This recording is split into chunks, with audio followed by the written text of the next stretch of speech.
This news update is brought to you by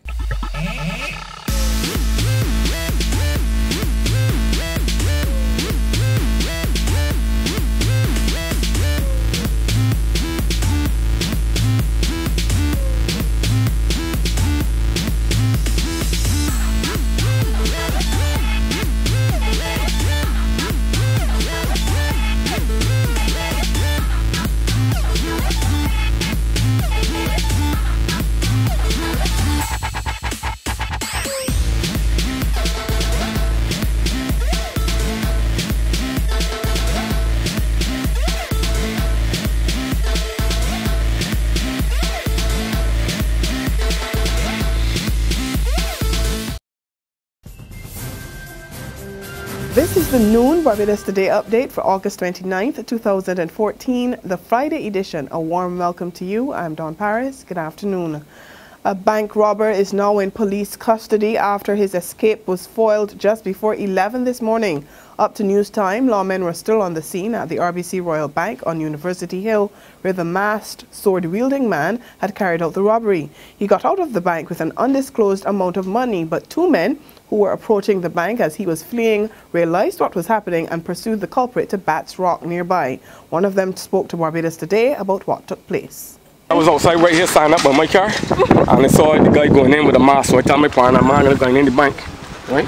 And then I see another guy come out to the bank, normal, I went there and peeping. So then I saw the robber running up to the bank. I mean, another guy pursued him, and I caught him down in Bats Rock. So when I hit off on him, I got my knees growed up. And as police investigate that crime, the Acting Commissioner of Police, Tyrone Griffith, is reporting a 16% drop in crime. And robberies are among the offences seeing a decline. Carol Williams reports. Murders are up 21%, with 19 occurring for the year so far. 12 of them were gun-related. The Acting Police Commissioner, Tyrone Griffith, says 84% of them have been solved. Despite this, the police is reporting that crime on a whole is down 16%. A situation the top cop describes as significant and unprecedented.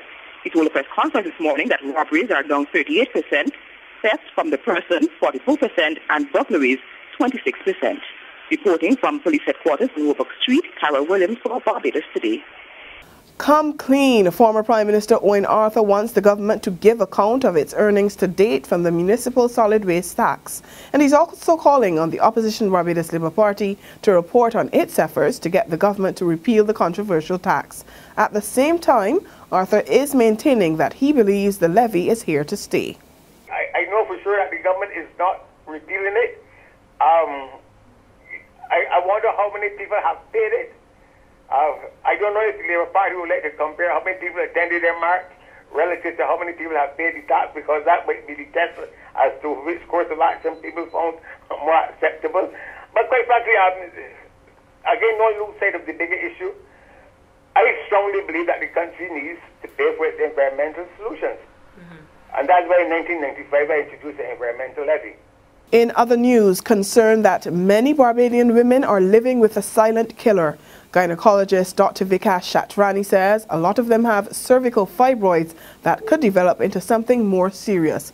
He urged women to know their status as he delivered a lecture entitled Women's Cancer Below the Belt. The risk of fibroids becoming cancerous is less than 1%. Okay? But obviously they're growing. If you go to your doctor every year and he realizes they're growing, and they continue to grow, then the risk of cancer is a little bit higher. So they may advise you once they start to grow, and if you can palpate them and feel them, that they have been removed. So you may actually have no symptoms, but just that they're growing. There's regional and international news after this short break. Hi, I'm Red Plastic Bag. Anyone who knows me knows I don't like cold.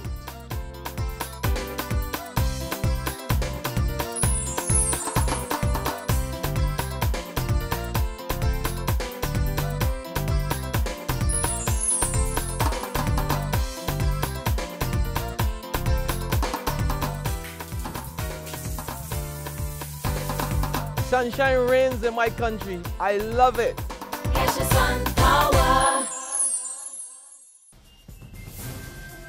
We continue with regional news now. The Caribbean records an increase in tourist arrivals for the first 6 months of the year. According to Director of Research and Information Technology at the Caribbean Tourism Organization, Winfield Griffith, the region posted a 4.3% increase during the months of January to June. He says just under 14 million long-stay tourists visited the region, with nearly half of those coming from the United States. Griffith says the increase suggests growing confidence in the region's tourism product.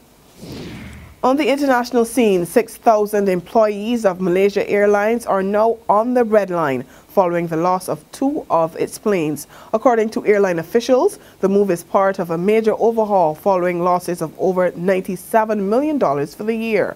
The once thriving airline was already facing big financial trouble before the twin disasters of Flight 370 and Flight 17 claimed the lives of 537 people. But according to reports, unions are gearing up to fight the mass layoffs. And on that note, we end our noon Barbados Today update. We'll be back again at 6 this evening. Until then, remember to log on to www.barbadostoday.bb, subscribe to our e-paper and our email updates as well. You can also like us on Facebook, and you can catch us on Izumi Media in bus terminals or on Screenplay at supermarkets and gas stations near you for all the latest news and sports. I'm Dawn Paris. Please enjoy your Friday afternoon and join us again at 6 o'clock. This news update is brought to you by